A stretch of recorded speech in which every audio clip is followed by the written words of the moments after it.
आकाशवाणी नागपूर हेमांगी कुलकर्णी आपल्याला ठळक बातम्या देत आहे। विधानसभा निवडणुकीत शेतकऱ्यांची कर्जमाफी करण्याचे आश्वासन अर्थसंकल्पात तरतूद करून सरकारनं पूर्ण केलं असून प्रगतिशील, शाश्वत, सर्वसमावेशक आणि सुशासन या 4 स्तंभांवर आधारित आजचा अर्थसंकल्प असल्याचं प्रतिपादन मुख्यमंत्री देवेंद्र फडणवीस यांनी केलंय। विधिमंडळ परिसरात ते आज वार्ताहर परिषदेत बोलत होते। 30 सप्टेंबर 2025 पर्यंत थकीत कर्ज असलेल्या पात्र शेतकऱ्यांचं 2 लाख रुपयांपर्यंतचं कर्ज माफ करण्यासाठी सरकारनं अहिल्यादेवी होळकर शेतकरी कर्जमाफी योजना जाहीर केल्याचं मुख्यमंत्र्यांनी सांगितलं। नियमित कर्ज भरणाऱ्या शेतकऱ्यांना 50,000 रुपयांपर्यंत सवलत दिली जाणार आहे। शेतीला उत्पादन खर्च कमी करून उत्पादकता वाढवण्यासाठी सरकार विविध योजना राबवत आहे।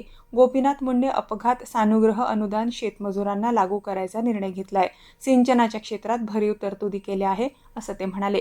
राज्यात आतापर्यंत 37 लाख लखपती निधी तयार झाले असून आणखी 25 लाख लखपती निधी तयार करण्याचं सरकारचं उद्दिष्ट आहे। छोट्या शहरात 6,000 कोटी खर्च करून मलनिस्सारण योजना राबवली जाणार आहे। आदिवासी तरुणांना स्टार्टअपमध्ये मदत करण्यासाठी बिरसा मुंडा योजना सुरू केली जाते आहे। तरुणांना प्रदेशातल्या नोकऱ्या मिळण्यासाठी प्रशिक्षण देण्यासाठी महिमा संस्था स्थापन केली जाणार आहे अशी माहिती त्यांनी दिली। यासह अर्थसंकल्पात विविध योजनांसाठी केलेल्या तरतुदीची त्यांनी माहिती दिली।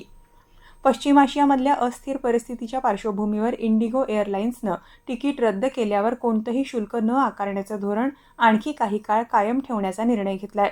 पश्चिम आशिया आणि इस्तानबुल इथून भारतात प्रवास करणाऱ्यांना येत्या 31 मार्चपर्यंत तिकीट रद्द केल्यावर कोणतंही शुल्क आकारलं जाणार नाही असं विमान कंपनीनं जारी केलेल्या निवेदनात म्हटलंय।